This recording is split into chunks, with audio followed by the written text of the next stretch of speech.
Strong macroeconomic fundamentals are at the core of the Philippines' recognition as Asia's stellar performer. Yet the instability of global markets, along with the upcoming elections in the Philippines, have brought a certain level of uncertainty to international investors. What they should understand, nonetheless, is that the Philippines is a private sector-driven economy that does not lack in leadership or direction. Our first panel will be moderated by a New York-based emerging markets reporter covering markets from Eastern Europe, Asia Pacific to Latin America. Please welcome Elena Popina from Bloomberg News. The theme of this panel is key to continuity as the only way forward. What has brought the Philippines to where the country is right now? What has given the country an advantage over other countries in the region? Governance is the key to the success that the Philippines has had the past 6 years. It's allowed us to get into a virtuous cycle of confidence.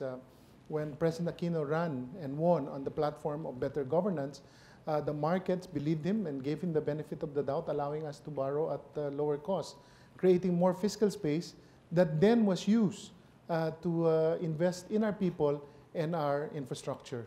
I would also emphasize the important role that good governance and institutional reform has had in achieving the economic success that has been the basis of having sound macroeconomic policies like low budget deficits and reduction of public debt, having an independent central bank committed to having low inflation and monetary stability. Of course, the external balance of the country in terms of current account is in a surplus that reduces the foreign debt, increases foreign assets. The foreign reserves of the central bank are large, so macro framework has been sound. As was pointed out, a variety of structural reforms have been implemented. More of them have to be implemented to induce more foreign direct investment, more competition, business transparency, reduction of regulation.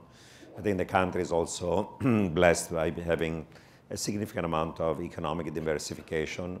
There's industry manufacturing, but there's also strength in services and strength in agriculture and mining and other economic sources of development. What is not being said openly, and this is non-quantifiable, is the confidence that these measures that were done enabled the country to move where it is.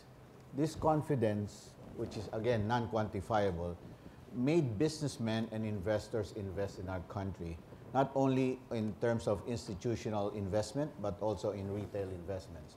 Plus, if you look at the recent past, the last 30 years of reforms, you really don't see much reversal in the ones that are quite useful for improving economic stability, from tax reforms to investment reforms, to reforms in the banking sector. All of these have continued with the changes in government. And I would like to believe that the reforms that were put in place in the past 6 years are hardly questionable in terms of their effectiveness in bringing about development and inclusivity in the development process.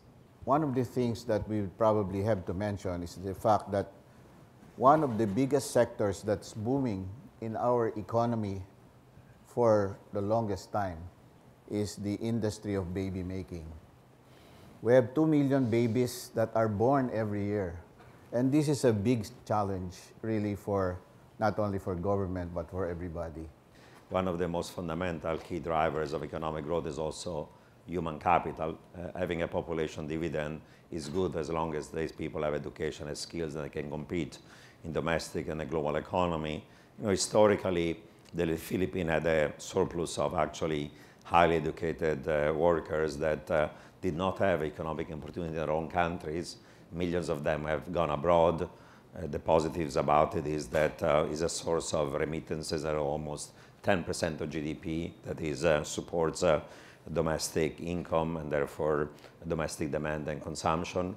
A lot of technological innovations in the global economy these days is skill bias, capital intensive and labor savings, not just in manufacturing, but increasingly also in the service sector. So, many of these business processing, offshoring operation eventually could be in part substituted by software and machines. So moving up in that value chain is going to be key and important. So I would say emphasizing the human capital of the country, I think, is going to be certainly key for long-term economic success. You have to look at the Philippines as the second largest economy in a more integrated ASEAN, as the country with the youngest population in Asia, as a country that is probably a good bridge between the West and the East, and potentially a gateway to the North, to Japan, or to across the Pacific to Latin America and Americas.